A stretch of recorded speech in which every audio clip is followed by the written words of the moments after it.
오늘은 요한계시록 31번째 시간입니다.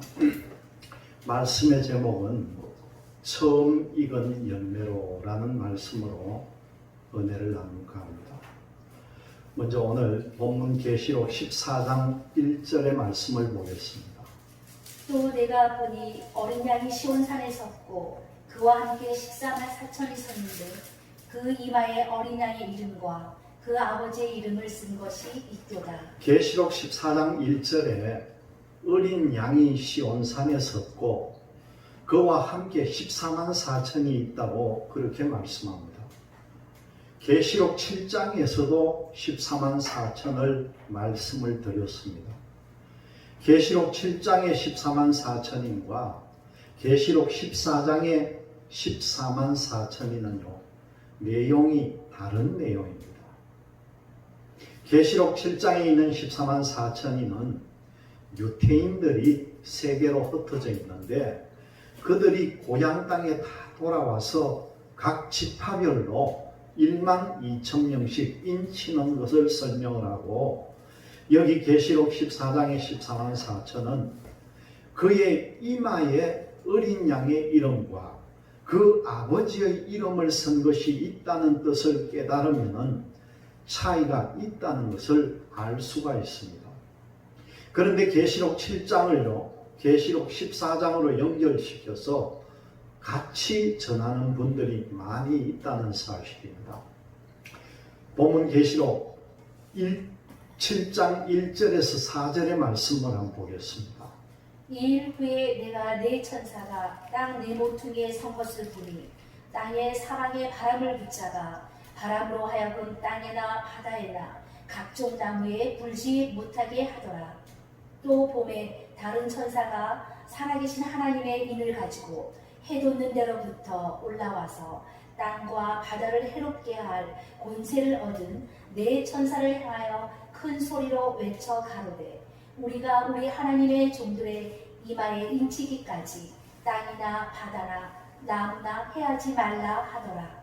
내가 입맞은 자의 수를 들으니 이스라엘 자손의 각 지파 중에서 입맞은 자들이 14만 4천이니 천사가 하나님의 인을 가지고 하나님의 종들에게 인친다, 그렇게 말씀합니다.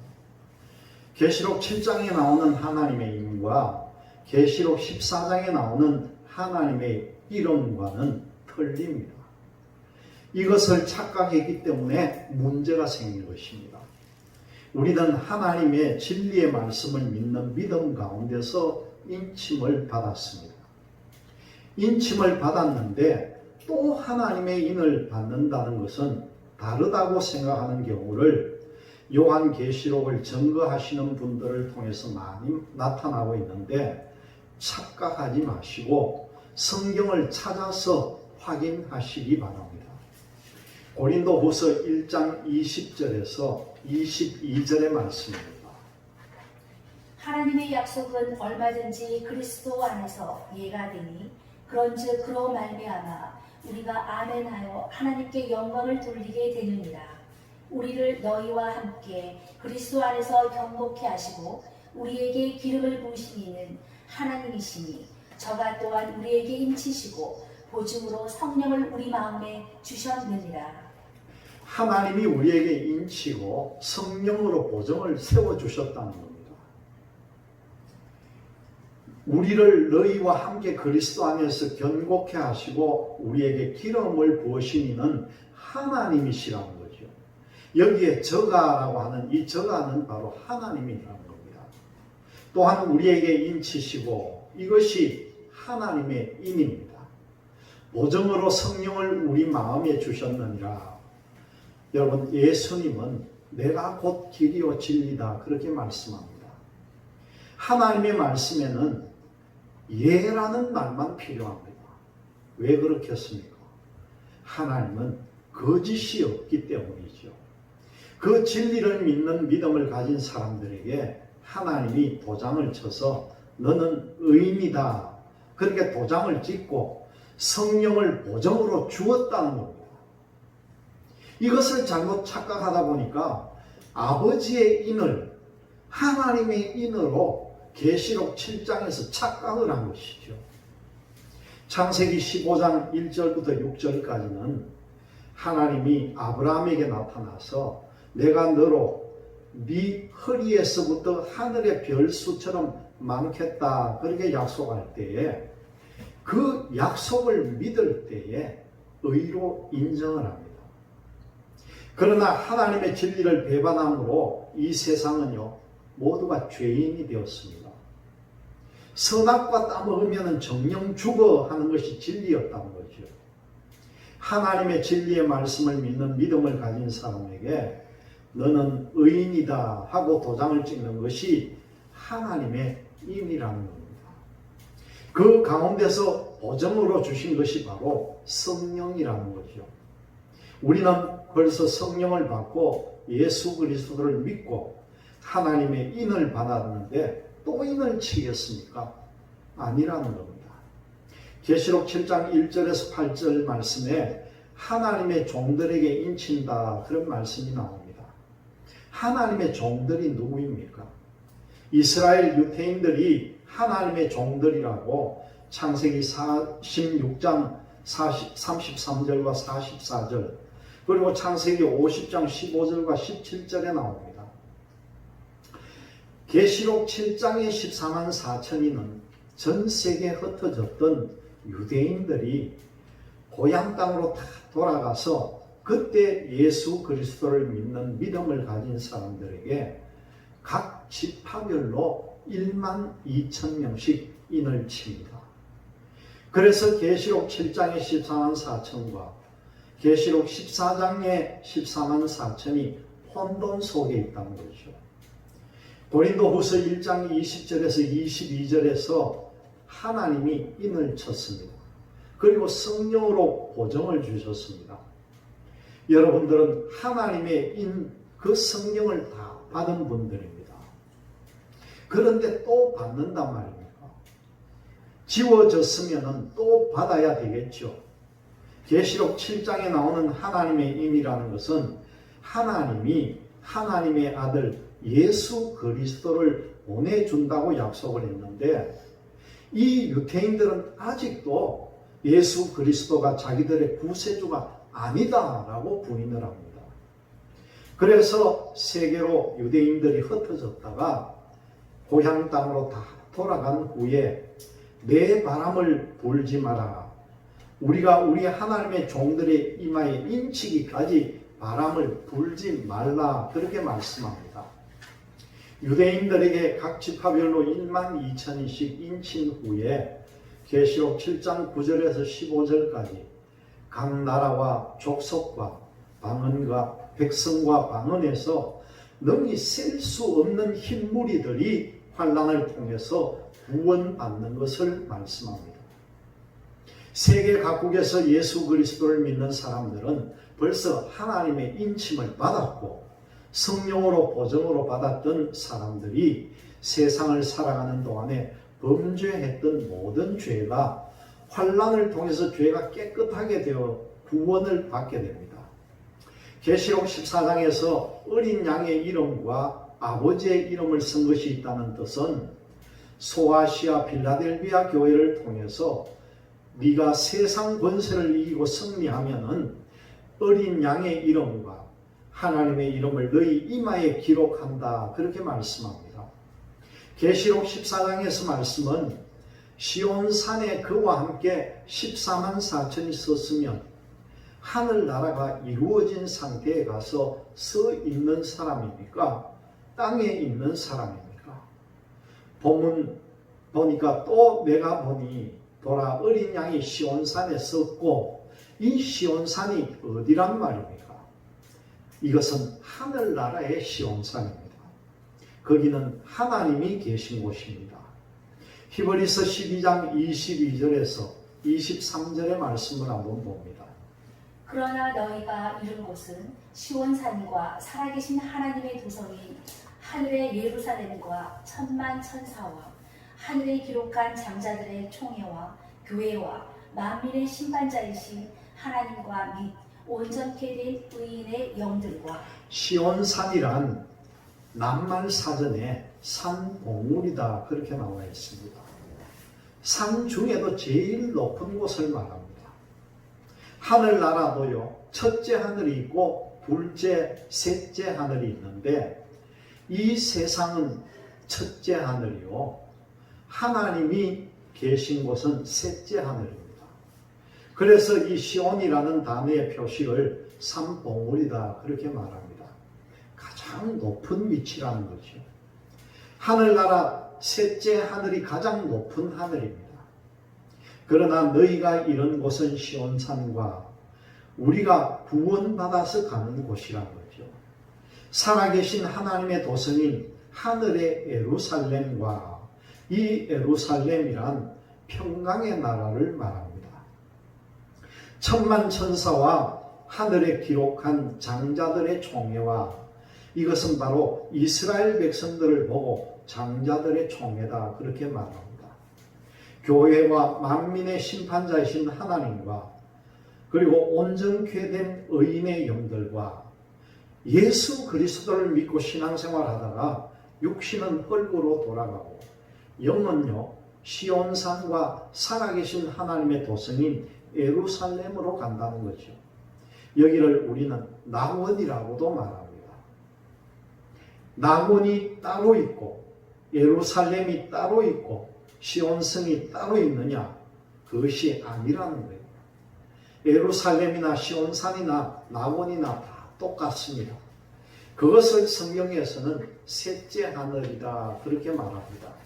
고린도후서 12장 1절에서 4절까지를 보겠습니다. 무익하나마 내가 부득불 자랑하노니 주의 환상과 계시를 말하리라.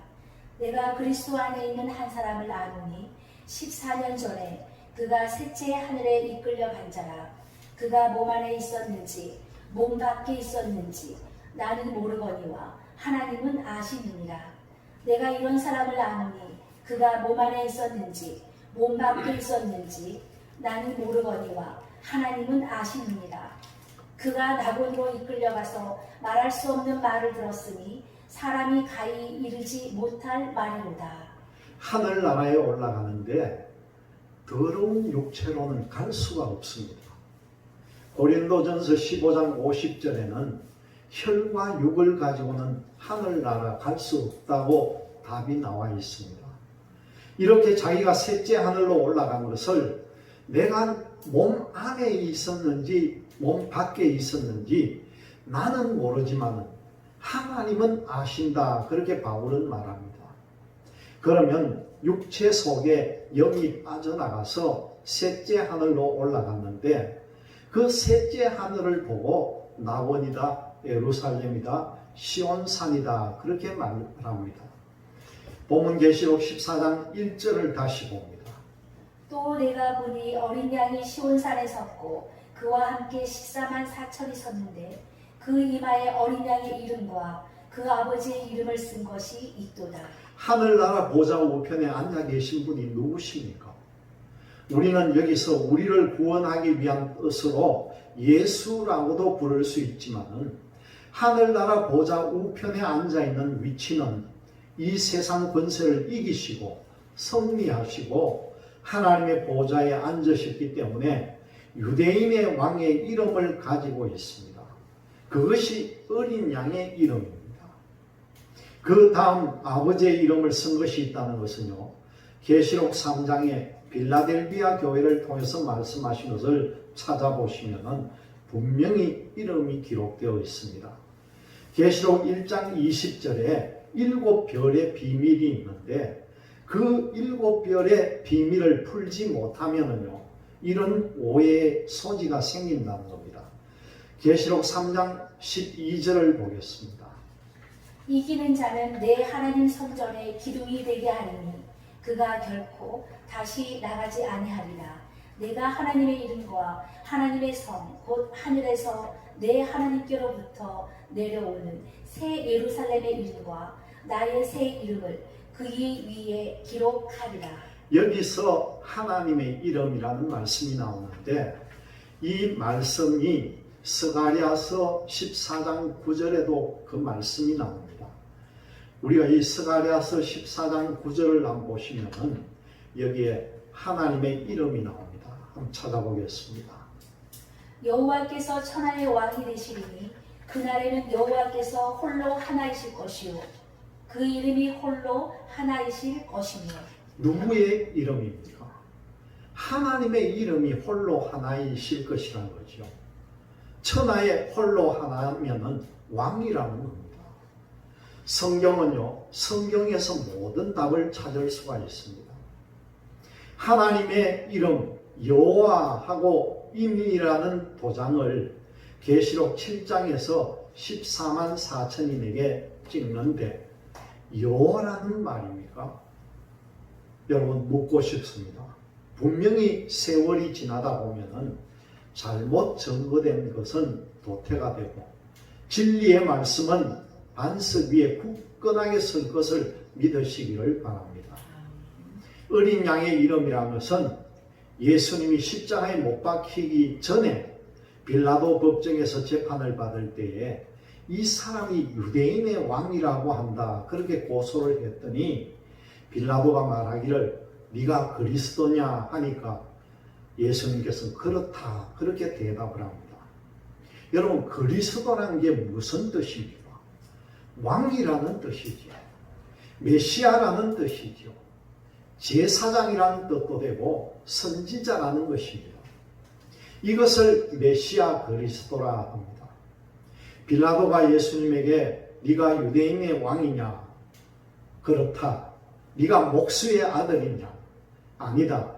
나는 성령으로 마리아 몸에서 태어났을 뿐 요셉과 마리아가 약혼을 했을 때 그때 내가 성령으로 잉태되었을 뿐이지 육체로는 내가 다윗의 혈통에 의로왔지만은 나는 성령으로 잉태되어서 이 세상에 태어난 하나님의 아들이다. 내가 유대인의 왕이다. 그렇게 표현을 했는데도 십자가의 못을 받았습니다. 그래서 버가모 교회 사자에게 이기는 자에게 맞는 자 자기밖에 모른다 그렇게 말씀합니다. 이와 마찬가지로 계시록 14장 1절에 14만 4천인은 왕의 자리에 들어갈 사람의 수라는 것입니다. 계시록 6장 9절에서 11절의 말씀입니다.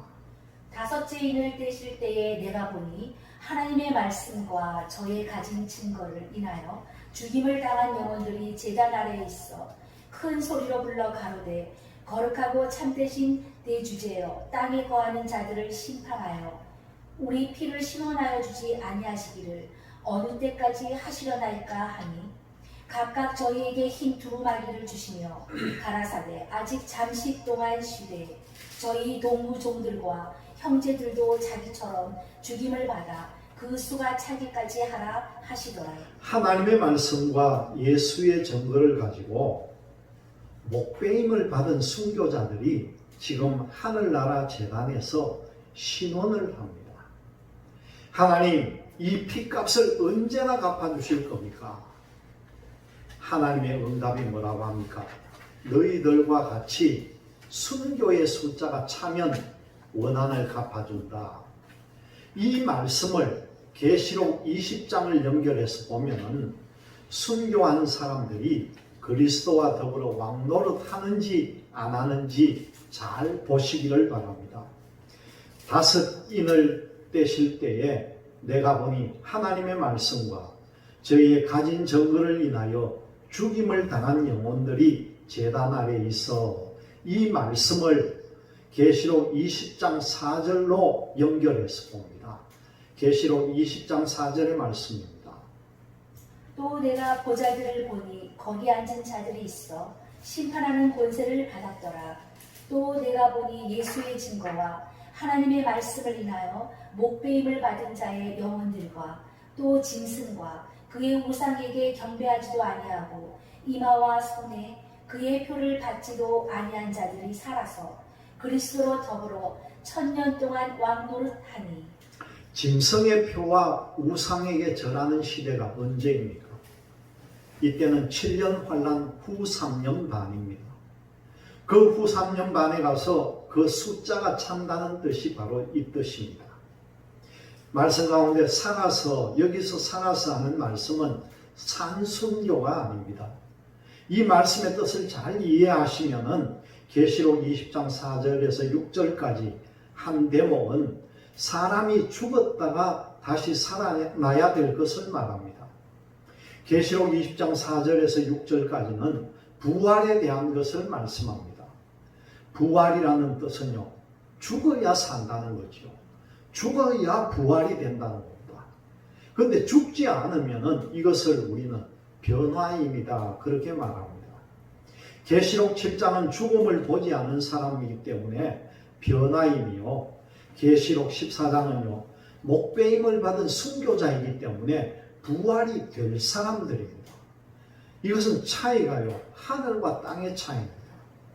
여기서 목배임을 받은 사람들이 그리스도와 더불어 1000년 동안 왕노릇한다 말씀인데, 왕노릇하는 숫자는 14만 4천이라는 뜻이 나옵니다. 그럼 그 숫자가 지금 찼느냐? 안 찼다는 거죠. 언제 그러면 차느냐?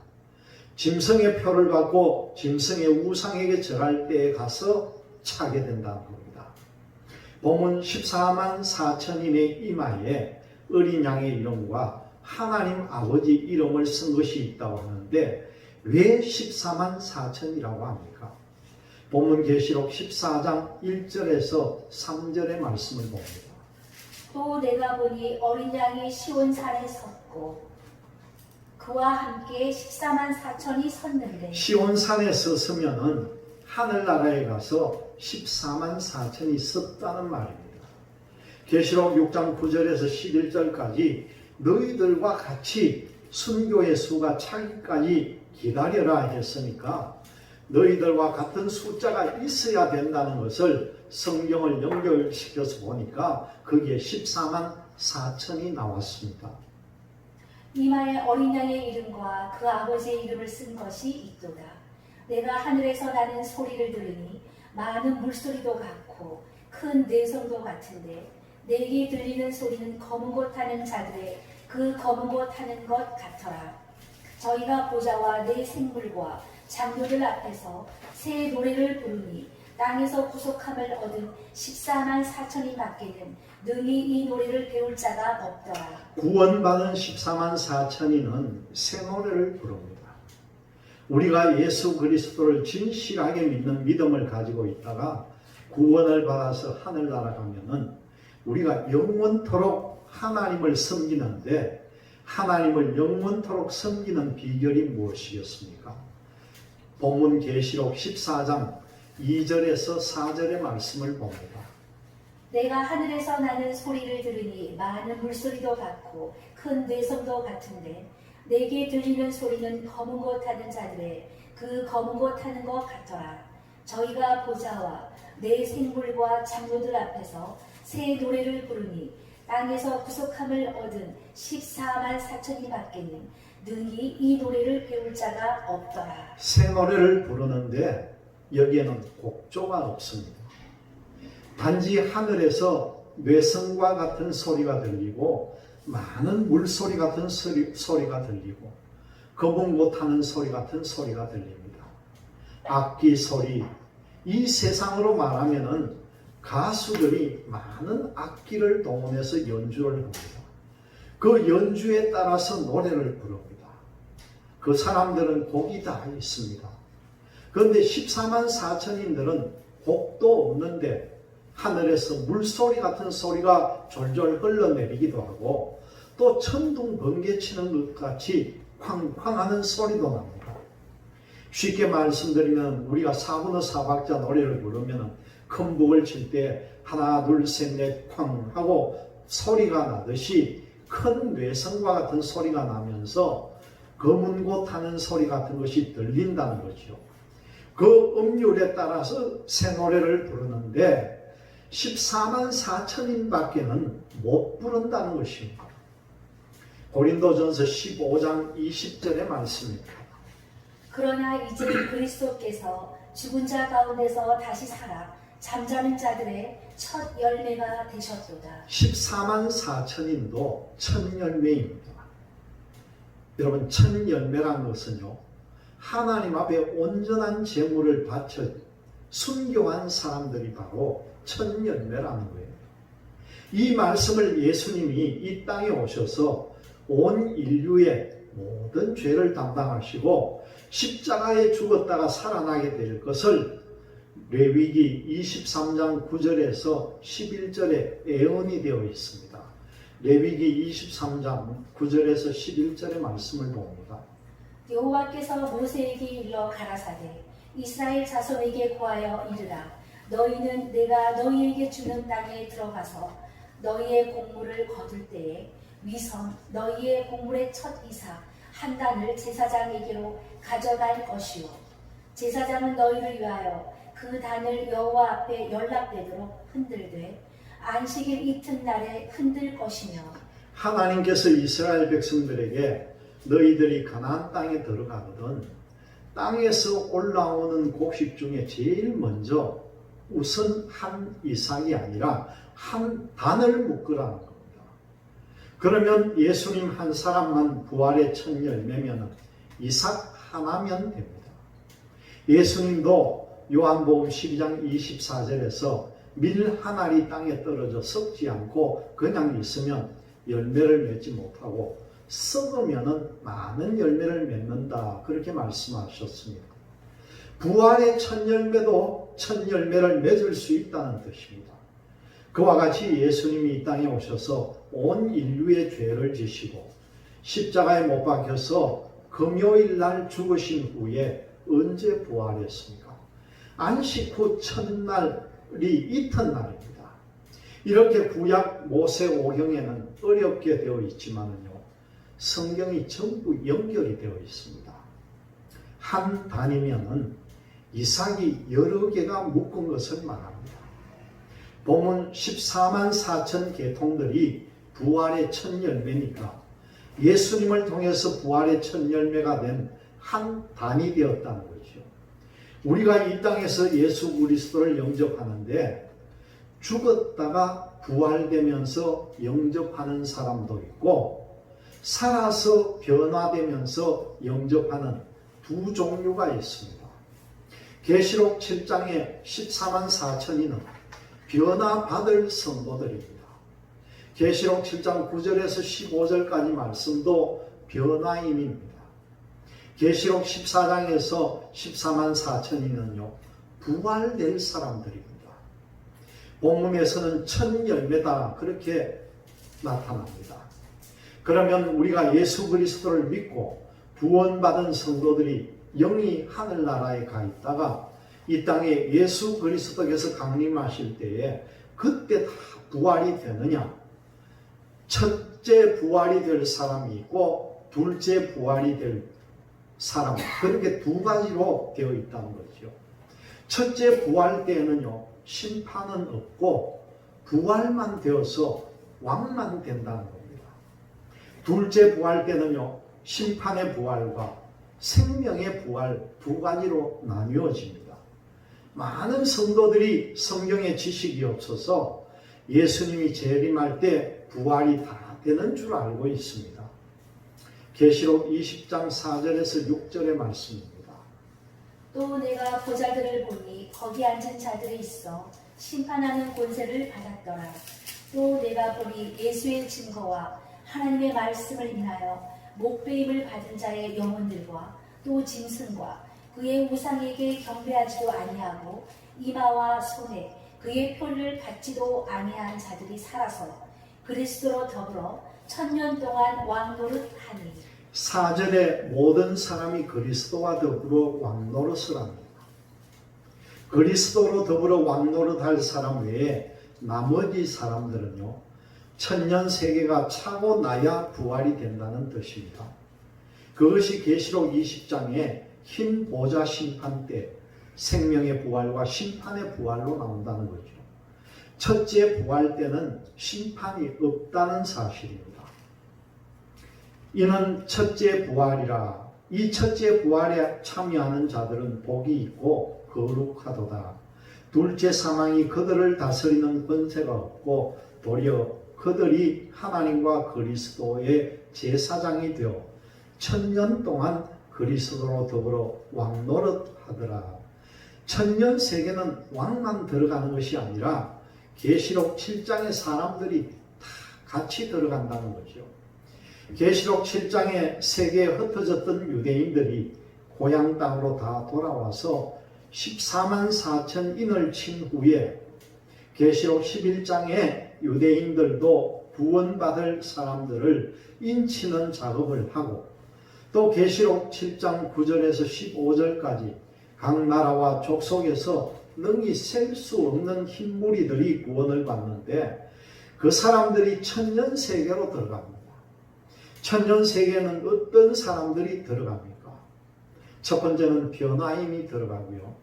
두 번째는 그리스도와 더불어 왕노릇할 사람이 들어갑니다. 그리고 세 번째로는요, 계시록 24장에 곡과 마곡이 들어갑니다.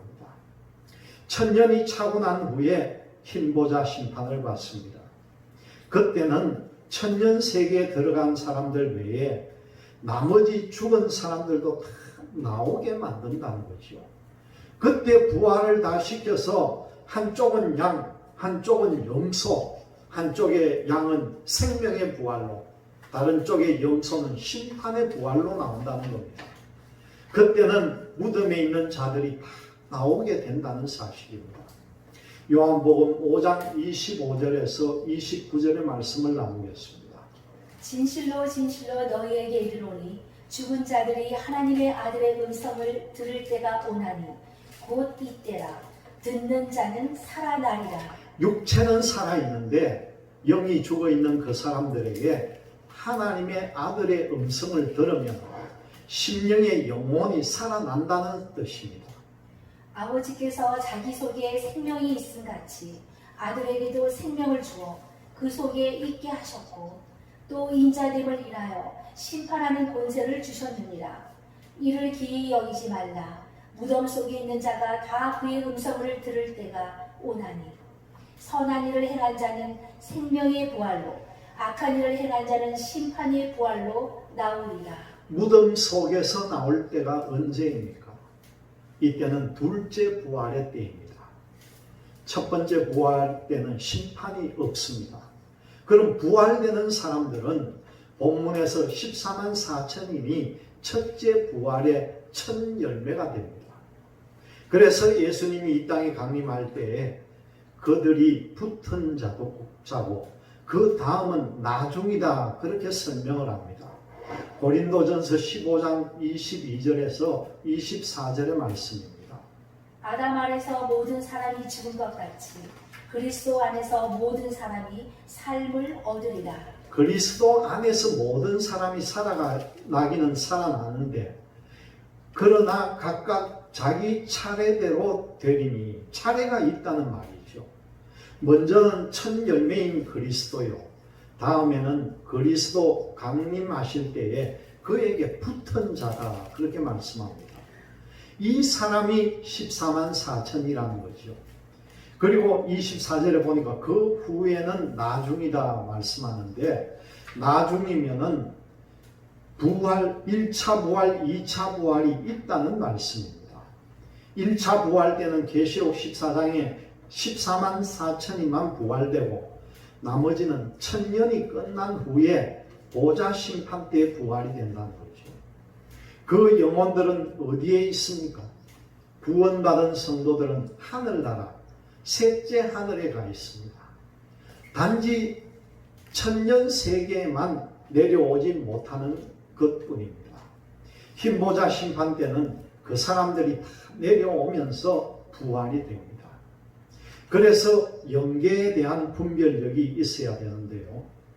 예수를 믿고 구원받은 성도들이 가는 곳이 천국이고 또 최후 흰보좌 심판을 거치면서 가는 곳이 제일 마지막 유황불못 지옥의 영계도 있습니다. 그리고 우리가 살고 있는 이 세상의 영계가 있고 또 이 세상 영계에도요 두 가지 영계로 나눌 수가 있습니다. 무저갱이라고도 하고 음부라고도 하고 또 세상에 떠돌아다니는 영계도 있다는 사실입니다. 그리고 세 번째로 보니까 다음 흰보좌 심판을 거치고 나서 하늘에서 내려오는 새 세계, 영계가 계시록 21장과 22장에서 하늘에서 새 예루살렘이 내려온다. 그 말씀이 있습니다. 그곳에 들어가는 것이 영원한 세계입니다. 영계에는요, 5 종류의 영계가 나누어집니다. 첫 번째로는 천국의 영계가 있고, 두 번째는 지옥의 영계가 있고, 세 번째로는 세상의 영계가 있고, 네 번째로는 음부의 영계가 있습니다. 그리고 5번째는 새 예루살렘의 영계가 있다는 거죠. 거기에는 어떤 영계는 어떻게 들어가며 누가 들어가는지 성경을 알고 계시록을 전해야 합니다. 그런 분별이 없이 마구잡이로 전하면요, 큰일 난다는 거죠. 그래서 첫째 부활이 될 사람은 어떤 기준에서 신앙생활을 해야 되고, 또 둘째 부활이 될 사람은 어떤 기준에서 신앙생활을 해야 되는지, 그리고 세 번째로 세상에 태어났다가 죽으면은 음부에 갇히는 영이 있고, 또 네 번째로 보니까 세상에 떠돌아다니는 영도 있고, 5번째는 천국에 가는 영도 있고, 이런 것을 성경을 통해서 다 분별하고 난 후에 계시록을 보면은 분별이 된다는 겁니다. 이런 것이 분별이 안 되다 보니까 여기서 이런 말하고 저기서 저런 말을 하니까 성도들이 들을 때는 어느 것이 무엇인지 모르고 있다가 숫자가 많은 데가 맞겠지, 이렇게 판단을 한다는 겁니다. 계시록 14장의 14만 4천인을 보니까 시온산에 서서 하늘나라가 다 이루어진 숫자가 차야 된다는 것을 계시록 6장에 5인을 떼고 말씀하시더니 숫자가 찬 자체가 14만 4천이라는 겁니다. 이들이 바로 왕입니다. 그 증거가 무엇입니까? 어린 양의 이름과 아버지의 이름을 쓴 것이 있다고 했습니다. 우리 교계가 지금까지 14만 4천을 올바르게 전하는 곳이 얼마나 되겠습니까? 지금도 이 14만 4천 때문에 골치 아픈 일이 있다는 겁니다. 여러분 보시기에는 참이라고 생각합니까? 잘못되었다고 생각합니까? 이 14만 4천을 말씀하기까지는 완벽하게 성경의 앞뒤를 맞추어서 성경에 이런 증거가 있다, 그렇게 한 후에 전하는 것이라는 거죠. 본문계시록 14장 4절의 말씀입니다. 이 사람들은 여자를 더불어 더럽히지 아니하고 정절이 있는 자라, 어린 양이 어디로 인도하든지 따라가는 자라, 사랑 가운데서 구속을 받아 처음 익은 열매로 하나님과 어린 양에게 속한 자들이니. 어린 양이 어디로 인도하든지 따라가는 자입니다. 성령이 인도하는 곳이면요, 아프리카까지도 따라갑니다. 한국에서 아무리 복음 전하는 여건이 좋다 해도 성령을 따라가야 된다는 거죠. 복 받는 것이 어떤 것인지 알고 있기 때문입니다. 여러분이 성령이 인도하는 대로 따라가는 자가 될 때에 그분들이 가야 될 길이 어디냐? 내가 제물이 될 사람이라는 것을 여러분들은 깨달으시기를 바랍니다. 이것을 처음 익은 열매라, 그렇게 말씀을 합니다. 야고보서 1장 18절의 말씀입니다. 그가 그 조물 중에 우리로 한 첫 열매가 되게 하시려고 자기의 뜻을 쫓아 진리의 말씀으로 우리를 낳으셨느니라. 진리의 말씀을 따라가는 자가 바로 첫 열매가 된다는 거죠. 세상을 따라가는 자가 아니라 하나님의 진리를 따라가는 것입니다. 진리를 바르게 알면 목숨을 걸고 믿어도 됩니다. 이스라엘 백성들이 참 하나님을 몰라서 애굽에서 나오기는 했지만 가나안 땅에 들어가지 못했던 이유가 뭡니까? 참 하나님을 몰랐다는 것이요. 첫 열매는 진리의 말씀으로 나았다는 것입니다. 본문 계시록 14장 4절 말씀에 어린 양이 어디로 인도하든지 따라가는 자며, 소아시아 7교회를 보면요, 버가모 교회, 두아디라, 빌라델비아, 이 세 교회를 통해서 너희들이 이기면은 내가 새벽별을 주리라는 말씀이 나옵니다. 그리고 새 이름을 주리라는 말씀도 나옵니다. 받는 자밖에 모르는 이름을 주리라 말씀합니다. 그리고 왕노릇 한다는 것이요. 소아시아 7교회를 우리는 바르게 분별해야 합니다. 그 가운데서 세 개 교회가 교리로 정해야 될 것은요. 소아시아 7교회만 다 풀면은 교리가 정확하게 정해집니다. 그런데 소아시아 7교회가 다 풀리지 않았기 때문에 교리가 빗나가는 것이 많습니다. 이것을 성경을 통해서 밝혀야 합니다. 천국과 지옥을 갔다 오신 분들의 간증을 들어보면은 예수 믿는 사람들이 다 천국까지 못한다 그렇게 말합니다. 그런데도 예수를 믿고 거듭 태어나면 다 천국 간다고 외치고 증거를 했다면 그분은 책임을 져야 합니다. 본문계시록 14장 5절의 말씀입니다. 그 입에 거짓말이 없고 흠이 없는 자들이더라. 14만 4천인들이 새 노래를 부릅니다. 이들이 처음 익은 열매이죠. 이 사람들은 거짓말이 없고 흠이 없는 사람들입니다. 흠이 없다는 말은 내 온 몸과 육체가 하나님 앞에 바쳐지는 제물이라는 뜻입니다. 구약의 제사를 지낼 때에 그 제물을 제사장이 검사해서 흠이 있으면요 바칠 수가 없습니다. 우리가 천국을 가는데 우리가 죄를 가지고 천국을 갈 수가 없습니다. 죄를 다 용서받아야 간다는 뜻이죠. 그렇다면 여러분들을 볼 때 죄가 좀 있습니다. 죄가 좀 많은 사람도 있습니다. 그러면은 여러분들이 예수 믿는 믿음을 끝까지 버리지 않고 신앙생활하는 가운데 내가 목숨이 끊어지려고 합니다. 출애굽기 23장 1절의 말씀을 보겠습니다. 너는 허망한 풍설을 전파하지 말며 악인과 연합하여 무함하는 증인이 되지 말며. 허팡한 풍설을 전한다. 여러분 우리 교계에서도 원숭이가 사람으로 진화되었다 그래 말하는 것도 인정하는 사람도 있습니다. 이것이 바로 허망한 풍설이라는 거죠. 천지 창조를 보면은 하나님이 사람을 흙으로 빚으시고 그 코에 생명인 사람으로 불어넣었습니다. 그런데 아담이 선악과를 따먹고부터 눈이 밝아져서 자기가 옷을 벗은 줄 알았습니다. 그 혈통을 따라서 여러분들이 태어났으니까 영의 사람이 아니라 육의 사람들이라는 겁니다. 그러면은 하나님 나라는 육의 세계이니까 영의 세계입니까? 하늘나라에 가려면은 영의 사람이 가야 됩니까? 육의 사람이 가겠습니까? 영의 사람이 가게 된다는 것이요. 고린도전서 15장 50절의 말씀입니다. 형제들아 내가 이것을 말하노니 혈과 육은 하나님 나라를 유업으로 받을 수 없고 또한 썩은 것은 썩지 아니한 것을 유업으로 받지 못하느니라. 우리는 죽으면은요 썩을 육체입니다.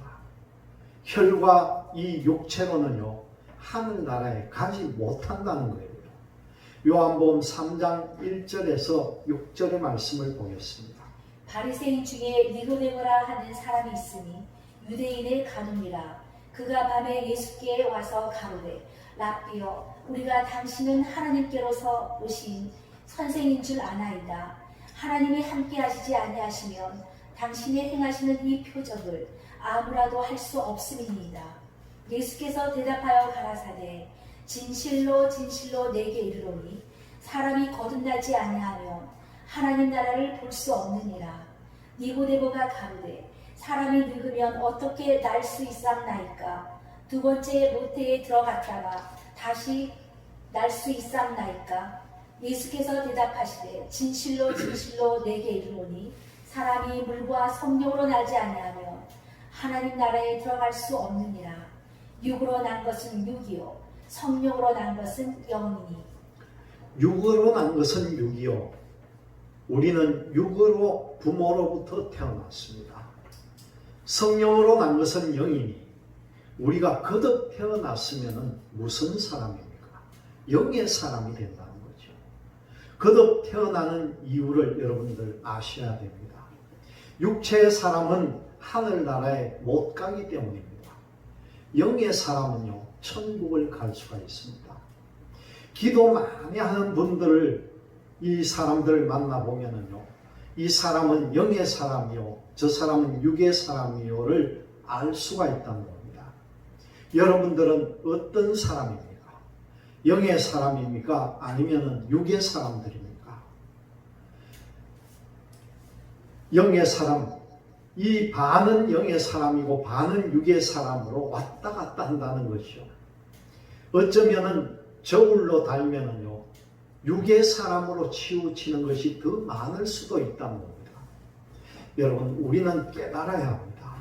우리가 천국에 가려면은요, 영의 사람이 간다는 것은, 그리고 영의 사람은요, 로마서 1장 17절을 보면은 자세하게 말씀합니다. 로마서 1장 17절의 말씀입니다. 복음에는 하나님의 의가 나타나서 믿음으로 믿음에 이르게 하나니 기록된 바 오직 의인은 믿음으로 말미암아 살리라 함과 같으니라. 믿음으로 사는 것이 바로 영의 삶입니다. 여러분은 내 멋대로 살아놓고 믿음대로 살았다, 그렇게 말씀을 하는데 그것 때문에 징계를 받는다는 거죠. 사도 바울은 그것을 알기 때문에 빌립보서에 내가 내 자신을 관제로 드릴지라도 기뻐하고 나를 위해서 기도해 달라, 그렇게 말씀합니다. 자기는 순교한다는 겁니다. 그래서 맨 첫 번에는 겨자씨만한 믿음을 가지고 장성한 분량에 계속 자라야 되는데 우리가 그 믿음이 자랐습니까? 자라지 못하고 시들고 갈급해서 아모스 8장 11절과 14절에는 이 바다 저 바다를 계속 헤매고 있다, 그렇게 말씀합니다. 천국에는 어떻게 들어가야 되는지 확신이 없다는 거죠. 누구는 이렇게 하더라, 누구는 저렇게 하더라, 갈급해서 이리저리 방황하고 있습니다. 왜 그렇겠습니까? 영의 양식을 제대로 공급받지 못했기 때문입니다. 내 자신의 심령의 영혼은 하나님이 생기를 불어넣었으니 하나님의 영입니다. 하나님의 영은 하나님의 진리의 말씀을 듣기를 원합니다. 그런데 지금까지 세상의 지식적인 이야기는 많이 들었습니다. 그러므로 영은 갈급하다는 거죠. 요한복음 5장 25절에 보니까 예수님께서 말씀하시기를 진실로 진실로 내가 너희에게 이르노니 하나님의 아들의 진리의 음성을 듣는 자는 살아난다는 말씀이 바로 그것입니다. 지금 죽어있는 영혼들이 많습니다. 이름만 걸어놓고 교회에 왔다 갔다 문지방만 밟고 다니는 사람이 얼마나 많겠습니까? 이것을 사대교회처럼 다시 일깨워서 그들의 이름이 생명책에 기록하고 살아있는 믿음으로 다시 자라게 계시록 소아시아 사대교회를 통해서 우리에게 교훈하고 있다는 사실입니다. 본문 계시록 14장 6절에서 7절의 말씀입니다. 또 보니 다른 천사가 공중에 날아가는데 땅에 거하는 자들 곧 여러 나라와 족속과 방언과 백성에게 전할 영원한 복음을 가졌더라. 영원한 복음이 무엇이겠습니까? 복된 영원한 세계가 어디입니까? 그곳은 바로 천국입니다. 그러면 순교의 숫자가 차는데 언제 찬다고 했습니까? 후 3년 반. 그래서 영원한 복된 세계가 이루어진다는 것을 천사가 외치고 있습니다. 이 천사는 어디의 천사입니까? 계시록 8장 13절을 봅니다. 내가 또 보고 들으니 공중에 날아가는 독수리가 큰 소리로 이르되 땅에 거하는 자들에게 화가 있으리로다. 이 외에도 세 천사의 군락할 소리를 이남이로다 하더라. 독수리 같은 것이 공중에 날아가는데 이것은 지금 우리 눈으로 보는 그런 독수리가 아닙니다. 내 생물 중에 독수리의 모양을 한 천사라는 거죠. 본문 계시록 14장 6절에서 7절의 말씀을 봅니다. 또 보니 다른 천사가 공중에 날아가는데 땅에 거하는 자들 곧 여러 나라와 족속과 방언과 백성에게 전할 영원한 복음을 가졌더라. 그가 큰 음성으로 가로되 하나님을 두려워하며 그에게 영광을 돌리라. 이는 그의 심판하실 시간이 이르렀음이니 하늘과 땅과 바다와 물들의 근원을 만드신 이를 경배하라 하더라. 그의 심판이 이르렀는데 무슨 심판입니까? 통틀어서 이 지구를 심판한다고 하면은 약 50%는 맞습니다. 그러나 그 심판은 아니라는 거죠. 계시록 6장 9절에서 11절의 말씀을 봅니다.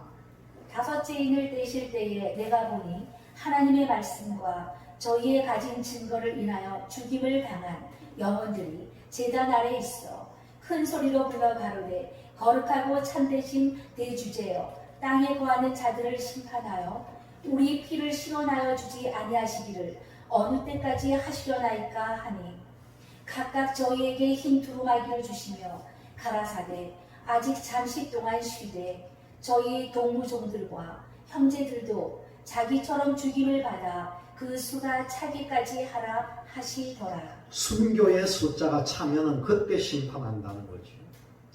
계시록 14장 1절에서 7절까지 순교의 숫자가 찼기 때문에 심판한다는 겁니다. 그것이 계시록 14장 8절입니다.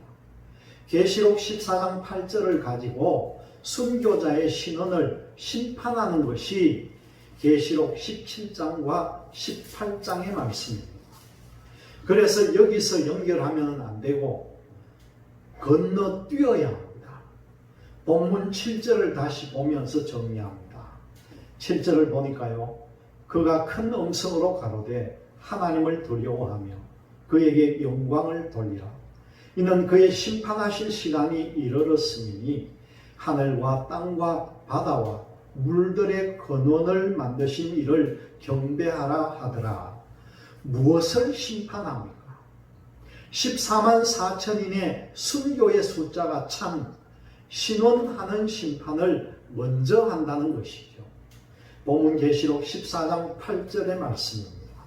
또 다른 천사 곧 둘째가 그 뒤를 따라 말하되 무너졌도다 무너졌도다 큰 성 바벨론이여 모든 나라를 그 음행으로 인하여 진노의 포도주로 먹이던 자로다 하더라.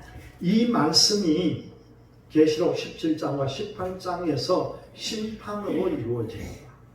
14만 4천의 순교의 숫자가 차고 1차적인 심판을 하고 그 다음에 아마겟돈 전쟁에서 이 지구에 포도주 틀을 밟는 심판이 끝나고 천년 세계가 이루어지고 난 뒤에 그 천년이 끝난 뒤에 흰 보좌 심판이 있다는 거죠. 이것을 잘 분별해야 합니다. 이제 다음 시간 이 32강을 계속 진행하겠습니다.